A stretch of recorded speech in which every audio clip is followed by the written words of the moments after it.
Mudofaa vazirligi harbiy qism va muassasalarida muddatli harbiy xizmatchilarni jangovar va jismoniy tayyorgarlik qatorida bir askar, bir kasb tamoyili asosida kasbga o'qitish va oliy ta'limga tayyorlash ishlari yo'lga qo'yildi. Hozir shu haqda. Bugun milliy armiyamiz saflarida o'z yigitlik burchini o'tash o'g'lonlar uchun nafaqat sharaf, balki qator imtiyoz va imkoniyatga ega jasorat maktabiga aylandi.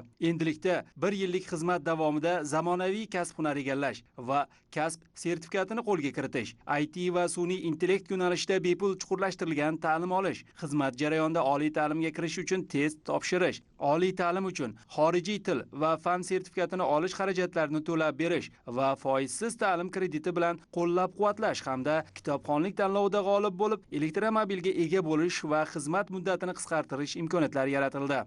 Birgina misol, Mudofaa vazirligiga qarashli Qo'qon shahrida joylashgan harbiy qismda askarlar nafaqat jismoniy va harbiy tayyorgarlikdan o'tmoqda, balki ularning kelajak hayotiga mustahkam poydevor yaratilmoqda. Xususan, harbiy xizmat jarayonida yoshlar kasb-hunar o'rganish bilan bir qatorda mustaqil hayotga ham puxta tayyorlanyapti. O'qituvchilarning qilimi yuqori darajada.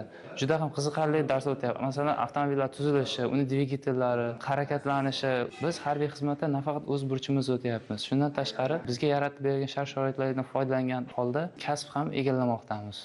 Harbiy qismda bitta askar, bitta kasb tamoyili asosida o'quv kurslari tashkil etilib, o'g'lonlar texnik xizmat, IT, tadbirkorlik, qishloq xo'jaligi kabi sohalarda o'qitilyapti. Chet tillarni ham o'rganishyapti. Mashg'ulotlar davomida tajribali ustozlar tomonidan muddatli harbiy xizmatchilarga kasb sir asrorlari puxta o'rgatilmoqda. Amaliy darslar orqali esa ular egallayotgan hunar yanada mukammal o'zlashtirilyapti. Bu esa xizmatni o'tab bo'lgach, yoshlarning jamiyatda o'z o'rnini topishi, mustaqil hayotga dadil qadam qo'yishi uchun muhim omil bo'lib xizmat qiladi.